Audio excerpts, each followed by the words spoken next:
बोले अरे रास्ता काटे पैरनी बिलाई।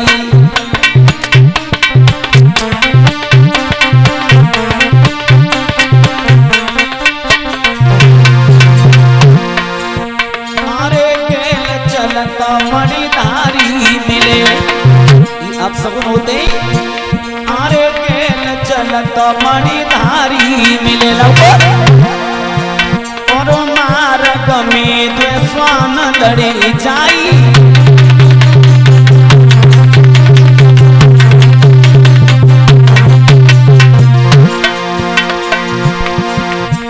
अरे केल चलत मणिधारी मिले और रास्ता में द्वे स्वान लड़े जाई।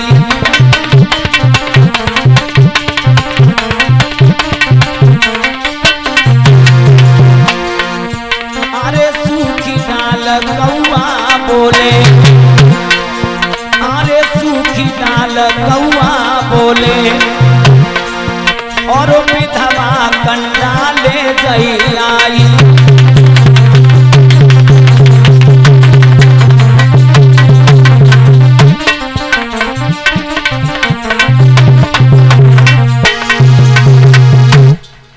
ये अपशगुन जब होने लगे ऐसे नाना प्रकार के, कभी भी हम घर से बाहर निकल करके जाएं तो हमें इन बातों का विशेष ध्यान रखना चाहिए। आप किसी काम को करने के लिए घर से बाहर निकल के जाते हो, सांप मिल जाए, बिल्ली रास्ता काट जाए और मार्ग में स्वान कहते हैं कुत्ता के लिए, कुत्ता यदि लड़ रहे हैं तो ये भी अपशगुन है। इनमें से एक भी दृश्य अगर हमें दृष्टि पर पड़ता है तो हमारा जिस काम के लिए हम जा रहे हैं वो काम सफल नहीं होगा। सगुन क्या है? हम निकल करके चले और हमें संत के दर्शन हो गए, हमें किसी भगवान के भक्त वैष्णव के दर्शन हो गए। गैया मैया रास्ता में बछड़ा को दूध पिलाती मिल जाए, ये सगुन है मैया। हो गाय माता अपने बच्चे को दूध पिला रही हो, ये सगुन है। ऐसा यदि हमें नजर आता है तो हमें निसंकोच सोचने की जरूरत नहीं है, सीधे जाना चाहिए। कंस का जब जन्म हुआ तो ऐसे ही नाना प्रकार के अपशगुन नजर आने लगे। आंधी आ रही है, बादल गरज रहा है, बिजली तड़प रही है। धीरे धीरे 2-4 दिन व्यतीत हुए, ब्राह्मणों को बुलाया। उग्रसेन महाराज ने कहा हमारे बेटे का नामकरण संस्कार करो, हमें ये बताओ इसकी कुंडली देख करके ये कैसा होगा। तो ब्राह्मण लोग बोले सुनो ये कैसा होगा।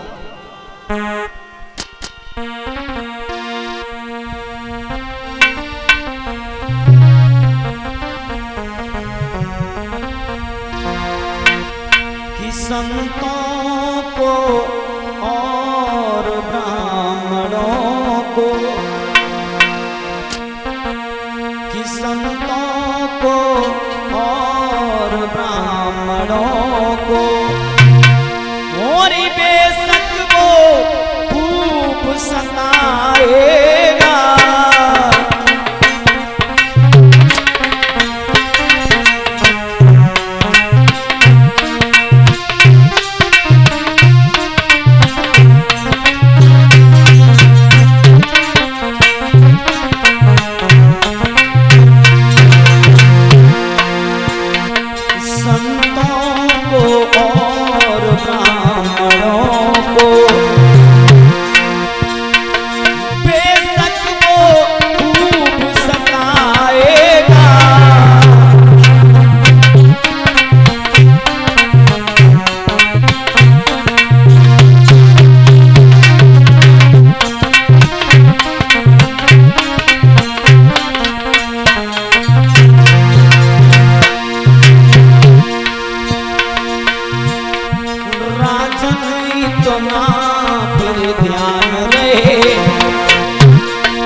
साफ कह दिया, महाराज सुनिए, ये जो तुम्हारा पुत्र है वो बड़ा दुष्ट प्रवृत्ति का होगा, साधु संत ब्राह्मणों को बहुत सताएगा, सज्जनात्माओं को बड़ा कष्ट देगा।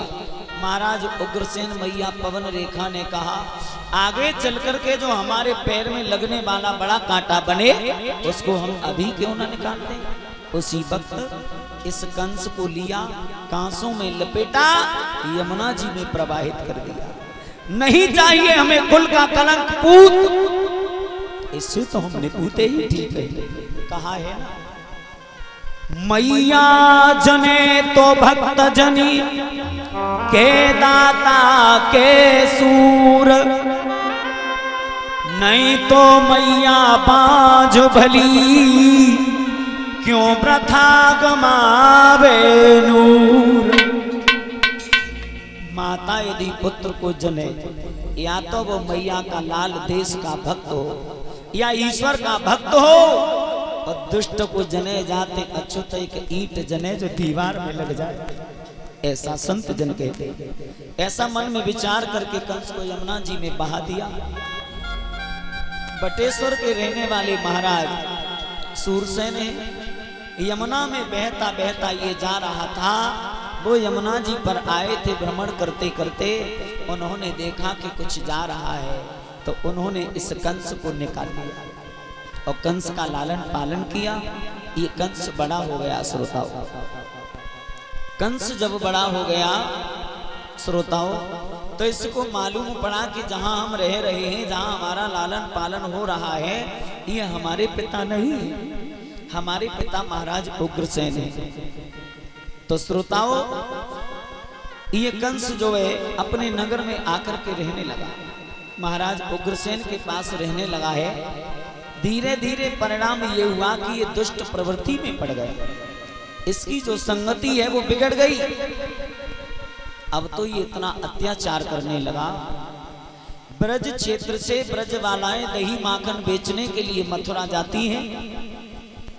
ये अपने साथ में लड़कों की टोली को लेकर के खड़ा हो जाता है, कहता है मुझे माखन दो, और माखन बेचने के लिए मना करता है। जब लड़कियां मना करती हैं तो उन्हें बहुत मार लगाता है, बड़ी प्रताड़ना देता है।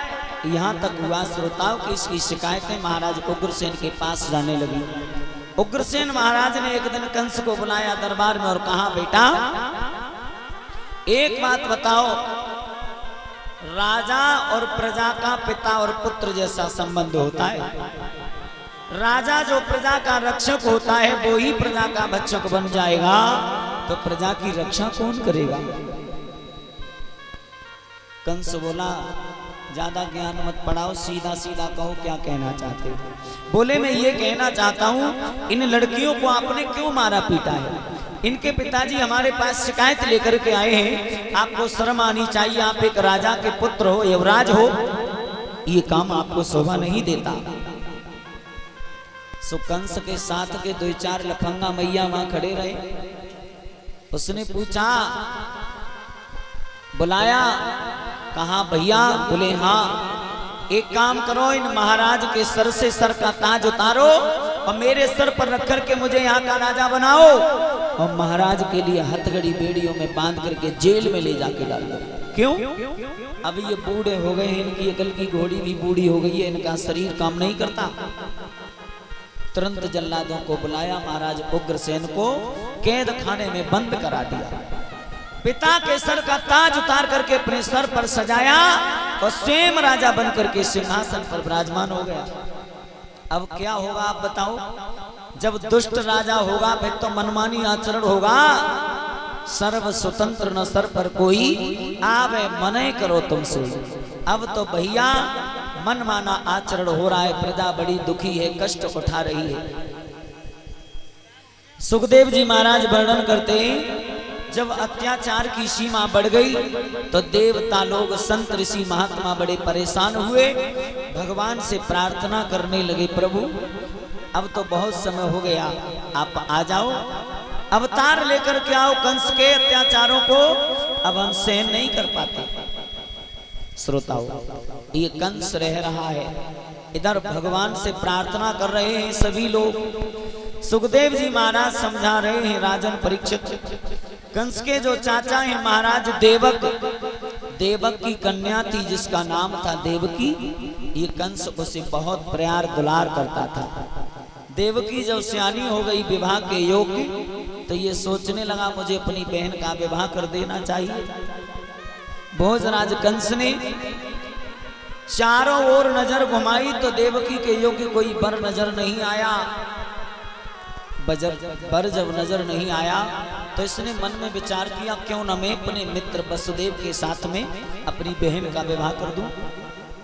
कागज मंगाया, पत्र लिखा वसुदेव महाराज के लिए, हे महाराज वसुदेव, मैं अपनी बहन देवकी का विवाह आपके साथ करना चाहता हूं। आप एक काम करो, बारात को सजा करके मेरे यहाँ पर आओ और मेरी बहन के साथ में विवाह कीजिए। श्रोताओ, वसुदेव महाराज ने क्या काम किया, बारात की तैयारी की और चलने लगी।